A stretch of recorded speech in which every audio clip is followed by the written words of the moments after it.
ममता बनर्जी ने पहले ही इस बात के संकेत दे दिए थे कि शुवेंदु अधिकारी अगर बैठक में होंगे तो वो पीएम की समीक्षा बैठक में नहीं जाएंगी। ममता बनर्जी ने प्रोटोकॉल की ऐसी तैसी करते हुए ऐसा किया भी, लेकिन जब फंसी तो मामले को अल्पन बंदोपाध्याय की तरफ मोड़ने की कोशिश की। राज्य का मुख्य सचिव अपनी ड्यूटी भूलकर सियासत का मोहरा बन जाए और चापलूसी की सारी हदें पार कर जाए तो उसका क्या होता है, ये सब जानते हैं। लेकिन ममता के पीछे दुम हिलाने वाले अल्पन बंदोपाध्याय पर अब गिरफ्तारी की तलवार लटक गई है और ममता बनर्जी को इस बात का अंदाजा है कि आनन फानन में रिटायरमेंट लेकर सलाहकार बनाने भर से अल्पन के गुनाह माफ नहीं होंगे और न ममता बनर्जी के धरने पर बैठने से। पहले तो ममता बनर्जी को ही इस सवाल का जवाब देना होगा कि यास चक्रवात को लेकर पीएम की समीक्षा बैठक को सियासत का मंच क्यों बनाया गया और क्यों वो बैठक में आधा घंटा लेट आई, जबकि प्रोटोकॉल कहता है कि पीएम के आने से पहले सीएम को पहुंच जाना चाहिए। सीएम तो क्या, बंगाल का कोई अधिकारी तक उस बैठक में मौजूद नहीं रहा। मुख्य सचिव ने पीएम के सामने न तो कोई प्रेजेंटेशन दिया न ही कोई रिपोर्ट। वो तो ममता बनर्जी के पीछे पीछे आए और उनके साथ लौट गए। केंद्रीय सूत्रों ने इस बात का खुलासा किया कि पश्चिम बंगाल की मुख्यमंत्री ममता बनर्जी ने राज्य में चक्रवात के बाद की स्थिति पर प्रधानमंत्री नरेंद्र मोदी की अध्यक्षता वाली समीक्षा बैठक से बिना इजाजत लिए गायब रहकर तय प्रोटोकॉल का उल्लंघन किया। साथ ही सूत्रों ने यह भी कहा कि मुख्य सचिव अलापन बंदोपाध्याय को लेकर उपजे विवाद में भी ममता गुमराह कर रही हैं। पिछले सप्ताह प्रधानमंत्री के कलई कुंडा में लैंड करने के बाद ममता बनर्जी उनसे छोटी सी मुलाकात कर दीघा के लिए निकल गईं और उन्होंने राज्य में चक्रवात से हुए नुकसान की समीक्षा बैठक में भाग नहीं लिया था।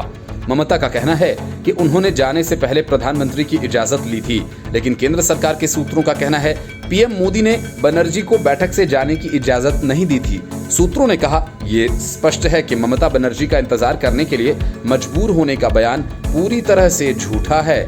उसके उलट उन्होंने पीएम को इंतजार कराया था। सूत्रों ने यह भी दावा किया कि मुख्यमंत्री ने बैठक में शामिल होने की सहमति भी दी थी, लेकिन नेता विपक्ष शुवेंदु अधिकारी के शामिल होने की जानकारी मिलने पर अपना मन बदल दिया था। ये बात ममता ने पीएम मोदी को लिखे पत्र में भी मानी। सूत्रों ने कहा कि बंगाल की सीएम ने अन्य अधिकारियों को बैठक में शामिल होने से रोका था और इसके चलते प्रधानमंत्री की तरफ से तय समीक्षा बैठक रद्द करनी पड़ी थी। सूत्रों का कहना है कि ममता ने ऐसा इसलिए किया था क्योंकि उन्हें एहसास हो गया था कि उन्हें बैठक खत्म होने तक इंतजार करना होगा। सूत्रों ने कहा कि ममता बनर्जी ने नेता विपक्ष की मौजूदगी के कारण समीक्षा बैठक का बहिष्कार किया। इसे केंद्र सरकार ने कोई मुद्दा नहीं बनाया क्योंकि ये मामला चक्रवात राहत गतिविधि का था। उन्हें सलाह दी गई थी कि पीएम बैठक के तत्काल बाद उनसे मिलेंगे क्योंकि इसके लिए ही वह राज्य के दौरे पर आए हैं। सूत्रों ने मुख्य सचिव बंदोपाध्याय को लेकर ममता के विरोध को असंवैधानिक और अनूठा बताया। उन्होंने कहा कि मुख्य सचिव के अखिल भारतीय सेवा का अधिकारी होने के चलते उनका स्थानांतरण आदेश पूरी तरह से संवैधानिक था। उन्होंने कहा कि मुख्य सचिव ने अपने संवैधानिक कर्तव्यों की उपेक्षा करने का चयन करते हुए पीएम के सामने कोई प्रेजेंटेशन नहीं रखा और न ही पश्चिम बंगाल सरकार का कोई अधिकारी उनकी समीक्षा बैठक में शामिल हुआ। सूत्रों ने इस पर भी जोर दिया कि अखिल भारतीय सेवा के किसी अधिकारी से राजनीति का हिस्सा बनने की उम्मीद नहीं की जाती और ममता ये सब जानती थीं, इसलिए बंदोपाध्याय की सेवानिवृत्ति उन्हें बचाने की आखिरी कोशिश थी। सूत्रों ने कहा कि मुख्य सचिव की सेवानिवृत्ति दिखाती है कि ममता बनर्जी बैकफुट पर हैं। वह जानती हैं कि इस मामले में तथ्य मुख्य सचिव के खिलाफ हैं और अखिल भारतीय सेवा का अधिकारी होने के नाते उनके व्यवहार के चलते कड़ी अनुशासनात्मक कार्यवाही संभव है। बैठक को तय कार्यक्रम के लिहाज से सुनिश्चित करना बंदोपाध्याय की जिम्मेदारी थी। सूत्रों ने कहा कि इसी कारण ममता बनर्जी ने पीएम से बंदोपाध्याय का कार्यकाल 3 महीने बढ़ाने की स्वीकृति लेने के कुछ ही घंटे बाद यूटर्न लेकर उन्हें सेवानिवृत्त कर दिया। पश्चिम बंगाल के मुख्य सचिव अलापन बंदोपाध्याय को लेकर केंद्र और राज्य सरकार के बीच चल रहे विवाद में नया मोड़ आ गया। बंदोपाध्याय को आपदा प्रबंधन अधिनियम की धारा 51B के तहत कारण बताओ नोटिस सौंपा गया, जिसका उन्हें 3 दिन में जवाब देना है। केंद्रीय गृह मंत्रालय के एक अधिकारी ने इसकी पुष्टि की और बताया कि ये नोटिस सोमवार को बंदोपाध्याय की सेवानिवृत्ति होने से कुछ ही घंटे पहले उन्हें सौंप दिया गया था, यानी उन्हें केंद्र सरकार के आदेश का पालन करने से इनकार करने का जवाब देना ही होगा। Report news of India. Bengal में विपक्ष की सबसे बड़ी पार्टी कांग्रेस अपना खाता तक नहीं खोल सकी। असम में महाजोत बनाकर कांग्रेस को महापराजय का सामना करना पड़ा। पुदुचेरी की सत्ता चली गई। केरल में कम्युनिस्टों ने जोरदार पटखनी दे दी। तमिलनाडु में डीएमके की वजह से कांग्रेस को कुछ सीटें मिल गईं। 5 राज्यों के चुनाव के नतीजों के बाद ग्रुप 23 के नेताओं ने निशाना साधना शुरू किया था कि सोनिया गांधी ने एक कमेटी बना दी हार के कारणों का पता लगाने के लिए, ताकि जिम्मेदारी तय की जा सके। अब पृथ्वीराज चौहान की अध्यक्षता वाली 5 सदस्यीय कमेटी ने अपनी रिपोर्ट सोनिया गांधी को सौंप दी है। सूत्रों का कहना है कि रिपोर्ट कुछ इस तरह से तैयार की गई है जिससे सांप भी मर जाए और लाठी भी न टूटे। सूत्र बता रहे हैं कि बंगाल में सुपड़ा साफ होने का कारण फुरफुरा शरीफ के अब्बास सिद्दीकी के साथ किया गया गठबंधन है। असम में प्रियंका वाड्रा और राहुल गांधी ने मेहनत तो बहुत की थी, लेकिन बदरुद्दीन अजमल की वजह से सारा खेल खराब हो गया।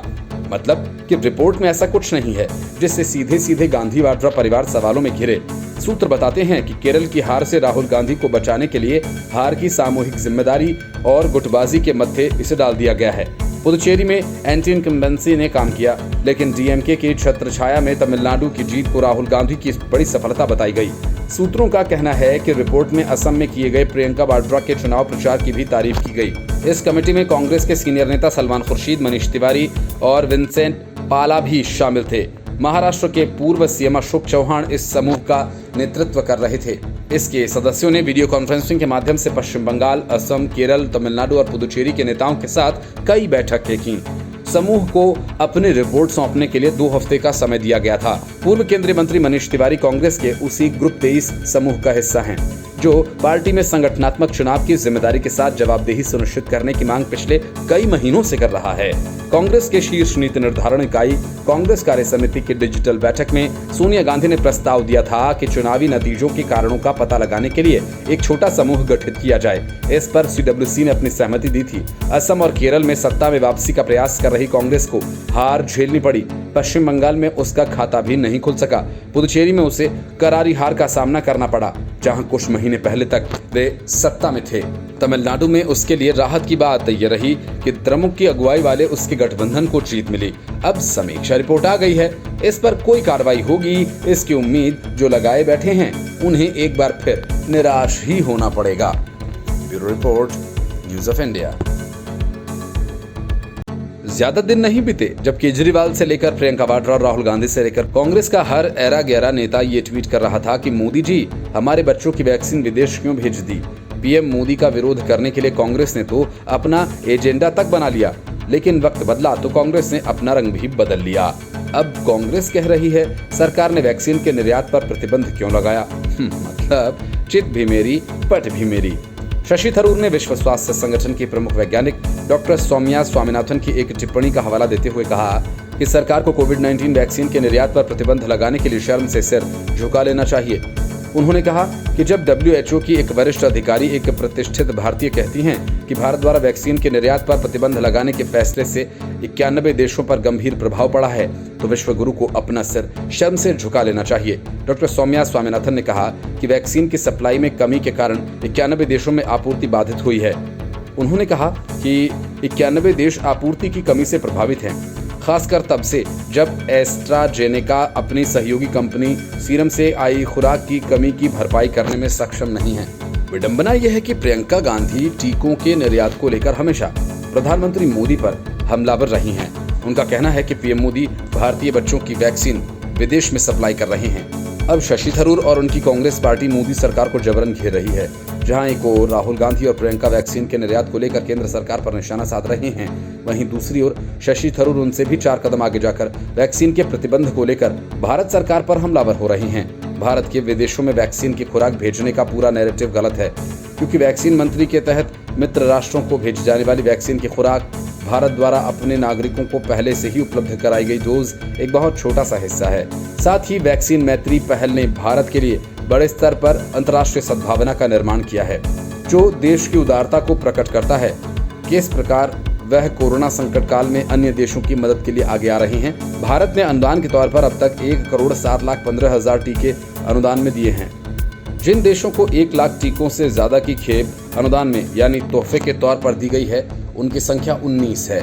इन देशों में भी सबसे बड़ा हिस्सा पाने वाले अधिकतर भारत के पड़ोसी हैं।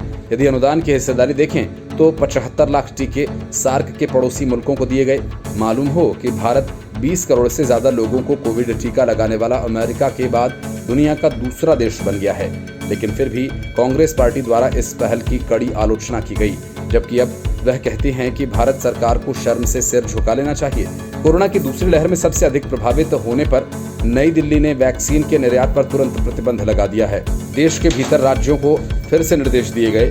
हालांकि ये सच है कि अफ्रीकी देशों को पर्याप्त मात्रा में टीके नहीं मिले हैं, लेकिन इसके लिए विकसित पश्चिमी देशों की बजाय भारत को दोष देना मूर्खतापूर्ण लगता है, जिनमें से कुछ वैक्सीन की जमाखोरी में लिप्त हैं। कांग्रेस की पूरी कोशिश भारत की प्रतिष्ठा को धूमिल करने की है।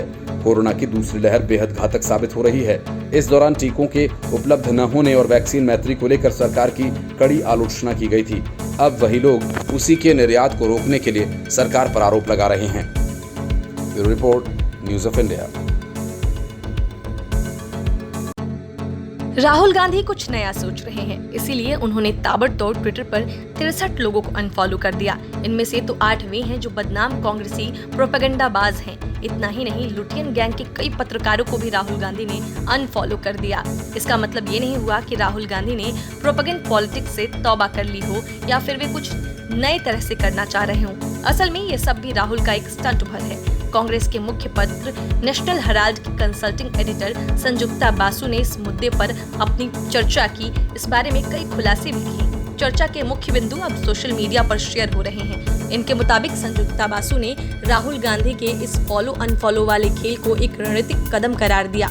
राहुल गांधी द्वारा अनफॉलो किए जाने के बाद संजुक्ता बासु को ये सब अपना अपमान नहीं लगता, बल्कि वो इसे एक बहुत बड़ी रणनीति का हिस्सा मानती हैं। वह कहती हैं कि बरखा, निधि राजदान, राजदीप सरदेसाई जैसे लोग आप जानते हैं जो तथाकथित उदारवादी, वाम उदारवादी हैं, और हर्ष मंदर, हंसराज मीणा जैसे कार्यकर्ता और मेरी और प्रतीक सिन्हा जैसे लोगों को उन्होंने अनफॉलो कर दिया है। ये सब मुझे एक बहुत बड़ी रणनीतिक चाल लगती है। ये एक संदेश है कि चाहे आप वामपंथी मीडिया हो, दक्षिणपंथी मीडिया हो, ये मीडिया हो, वो मीडिया हो, कोई मतलब नहीं है। वह किसी मीडिया कर्मी को फॉलो नहीं कर रहे, वह कांग्रेस हैंडल्स को फॉलो कर रहे हैं और हर कांग्रेस नेता को फॉलो कर रहे हैं। इसके अलावा कांग्रेस की हर राज्य इकाई को फॉलो कर रहे हैं। तो ये वो चीज है जिस पर वह ध्यान केंद्रित कर रहे हैं। राहुल गांधी अब तक ट्विटर अकाउंट से अर्थशास्त्री कौशिक बसु, वकील करुणानंदी, पूर्व सीईसी SY कुरैशी, शिक्षक अशोक स्वैन, जूनियर अभिनेत्री श्रुति सेठ, वरिष्ठ पत्रकार जावेद अंसारी, पत्रकार राघव बहल, वरिष्ठ विशेषज्ञ P साईनाथ, जूनियर लेखक सोनिया फ्लेडियो और ओला कैब्स के संस्थापक भाविश अग्रवाल सहित अन्य लोगों को फॉलो कर रहे थे। ऐसे में यदि संजुक्ता द्वारा दिया तथ्य सही है तो शायद हो सकता है कि इन लोगों ने कांग्रेस ज्वाइन कर ली हो। कुछ लोग राहुल के इस कदम को संरचनात्मक सुधार और परिवर्तनों की रणनीति के तौर पर देखते हैं। एक अन्य वीडियो में पत्रकार पाणिनी आनंद भी ये समझा रहे हैं कि इससे कोई मतलब नहीं कि राहुल गांधी किसे फॉलो करते हैं या किसे नहीं। महत्वपूर्ण ये है कि वह अपने नाना जवाहरलाल नेहरू और संविधान के दिखाए नक्शे कदमों पर चले। आनंद कहते हैं कि राहुल गांधी UPA 2 के बाद पूंजीवादी विरोधी रहे हैं और इसीलिए उनसे सबसे पहले उद्योगपति नाराज हुए। मालूम हो कि ये पाणिनी आनंद वही पत्रकार है जिन्होंने मोदी विरोधी लेख न लिखने पर अपने एक सहयोगी को परेशान करके रख दिया था। इसके बाद पंडित नेहरू द्वारा प्रदर्शित किए गए अभिव्यक्ति की आजादी और सहिष्णु परंपरा का अनुसरण करते हुए नेशनल हेराल्ड की कंसल्टिंग एडिटर ने अपनी बातचीत में एक गैर कांग्रेसी को बोलने का मौका दिया, लेकिन कुछ देर बाद वह व्यक्ति पूरी चर्चा से बाहर हो गया क्योंकि वह नेहरू के सेकुलर सिद्धांतों पर नहीं चल रहा था। इस चर्चा में कई भाजपा समर्थकों ने ज्वाइन किया था कि वह जान सके कि बासु का क्या कहना है, लेकिन भाजपा समर्थक इससे जुड़ने के बाद सिर्फ हंसने वाले इमोजी भेजते रहे। कई लोगों ने बाद में मान भी लिया कि वह संजुक्ता के ज्ञान से प्रभावित थे, जो राहुल गांधी के कदम को इस तरह समझा रही हैं कि राहुल गांधी भी उसे स्वयं न बता पाए। Bureau report, news of India. Arvind Kejriwal के सितारे इन दिनों साथ नहीं दे रहे हैं, इसीलिए आए दिन केजरीवाल को कोर्ट की फटकार सुननी पड़ती है। ताजा मामला दिल्ली में वैक्सीन की किल्लत का है। कोरोना वैक्सीन की कमी के मद्देनजर दिल्ली हाई कोर्ट ने दिल्ली की केजरीवाल सरकार को जमकर फटकार लगाई। अदालत ने कहा कि अगर दिल्ली सरकार लोगों को तय समय में भारत बायोटेक द्वारा निर्मित कोवैक्सीन की दोनों खुराकें मुहैया नहीं करवा सकती तो उसे इतने जोर शोर से टीकाकरण केंद्र खोलने ही नहीं चाहिए थे। कोवैक्सीन की दूसरे डोज को लेकर दिल्ली हाई कोर्ट में 2 याचिकाएं दाखिल हुई थी। एक वकील आशीष वीरमानी ने दायर की थी, जिन्हें 3 मई को कोवैक्सीन की पहली खुराक लगी, लेकिन वह 29 मई तक अपने अगले स्लॉट की बुकिंग नहीं करवा सके। अब चूंकि उन्हें 6 हफ्तों में अगली खुराक लेनी ही थी, इसीलिए वह मेरठ से दूसरी खुराक लेकर आए। कोर्ट में दायर इन याचिकाओं में मांग की गई थी कि जिन लोगों को कोवैक्सीन की पहली डोज लग चुकी है उन्हें तय समय पर दूसरी डोज भी लगाई जाए। इन्हीं याचिकाओं पर हाई कोर्ट में बुधवार को सुनवाई हुई। मामले की सुनवाई करते हुए जस्टिस रेखा पल्ली ने दिल्ली सरकार को नोटिस जारी करके उनसे जवाब मांगा। कोर्ट ने पूछा कि क्या वह कोवैक्सीन की पहली खुराक ले चुके लाभार्थियों को 6 हफ्ते की समय सीमा खत्म होने से पहले दूसरी डोज मुहैया करवा देंगे। कोर्ट ने यह भी कहा कि अगर आप कोवैक्सीन की दूसरी डोज नहीं दे सकते तो फिर इतने धूमधाम से वैक्सीनेशन सेंटर क्यों शुरू किए। मामले की सुनवाई के दौरान कोर्ट ने कहा कि यदि आप सुनिश्चित नहीं थे कि आप दूसरी खुराक भी दे सकते हैं तो आपने टीकाकरण क्यों शुरू किया। आपको रुक जाना चाहिए था। महाराष्ट्र रुक गया जब उसे लगा कि वह दूसरी खुराक नहीं दे सकता। आपने हर जगह इतने धूमधाम से कितने टीकाकरण केंद्र खोले और अब आप कहते हैं कि आपको पता नहीं कि दूसरी खुराक का स्टॉक कब उपलब्ध होगा। कोर्ट ने इस मामले में दायर 2 याचिकाओं के संबंध में केंद्र सरकार को भी नोटिस जारी किया। कोर्ट ने केंद्र से कहा कि राजधानी दिल्ली में कोविशील्ड और कोवैक्सीन की दूसरी खुराकें उपलब्ध कराई जाएं। दिल्ली में अब तक 54,09,000 लोगों को वैक्सीन लगाई जा चुकी है, जिनमें 41,85,000 को पहली और 1224 लाख लोगों को दोनों डोज लग चुकी है। दिल्ली सरकार के मुताबिक 1 जून की सुबह तक दिल्ली के पास कोविशील्ड के 398 लाख और कोवैक्सीन की 48,430 डोज बची है। Bureau report, news of India.